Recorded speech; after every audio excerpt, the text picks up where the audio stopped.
Di episode 6 ini akan menampilkan pertarungan sahabat lama antara Leon dan Wuyong. Hongjo berusaha menghentikan mereka, tapi tak ada satupun yang mendengarkannya.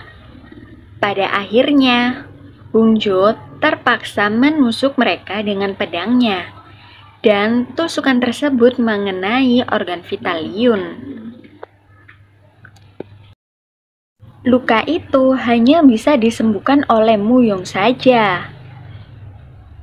Di adegan ini, Wuyong kembali ke era 1938 untuk mencari tahu siapa yang telah membangkitkannya.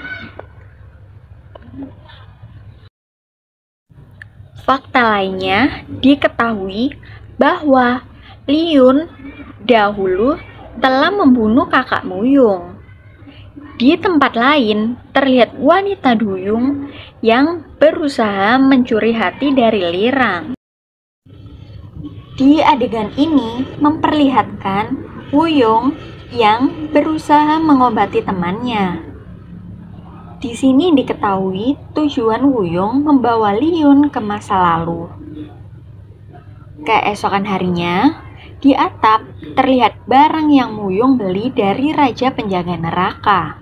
Barang itu semacam undangan makhluk untuk menyembuhkan tubuhnya.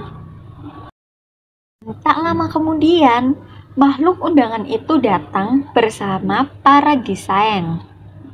Dengan ciri khas, ia mengenakan sandal kuno. Singkat cerita, saat malam tiba, para Gisaeng memainkan permainan sudut.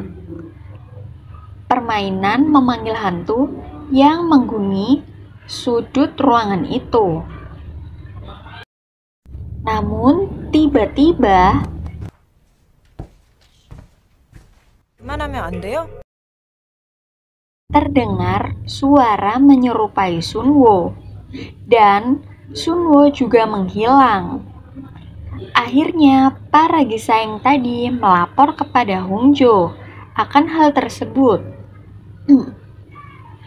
Pada adegan ini, mereka berempat akan menyelamatkan Sunwo dengan cara bermain permainan sudut juga.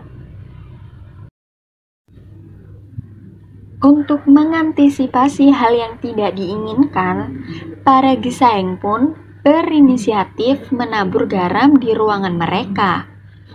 Salah satu dari mereka pun pergi mengambil garam di dapur. 문 좀 열어봐. Namun tiba-tiba terdengar suara menyerupai temannya tadi. Dan ketika mereka mencoba melihat, dari dalam terlihat sosok bermata merah.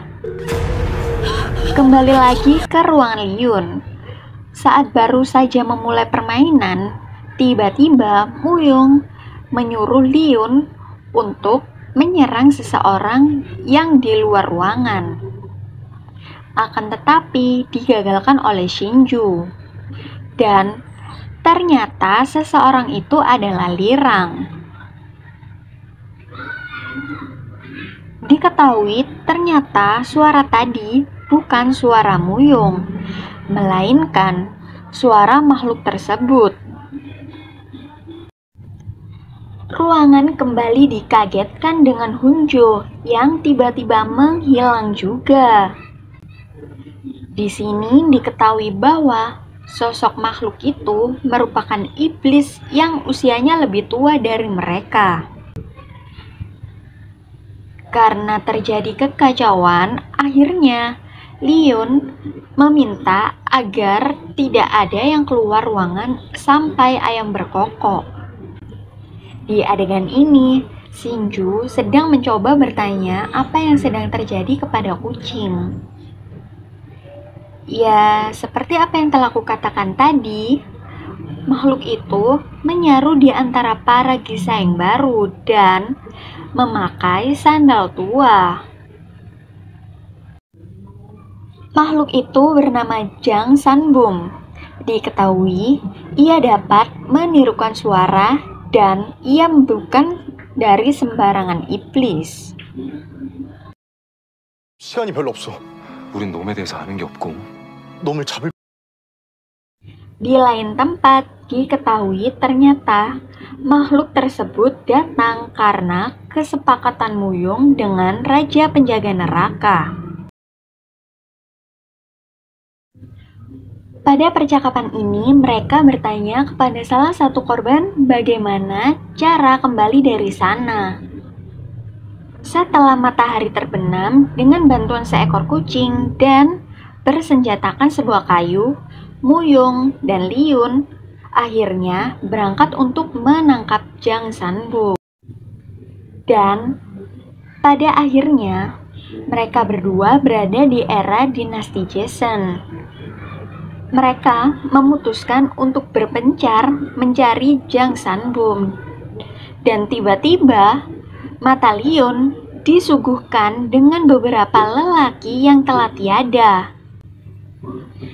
Ketika dalam pencarian mereka bertemu dengan seorang gadis kecil yang akan menunjukkan keberadaan Jang Sanbo. Tapi setelah memasuki sebuah rumah, gadis tersebut menghilang. Selang beberapa saat, keluarlah asap, entah dari mana itu datangnya. Mereka sangat terkejut karena mendapati tubuh mereka yang sedang diikat.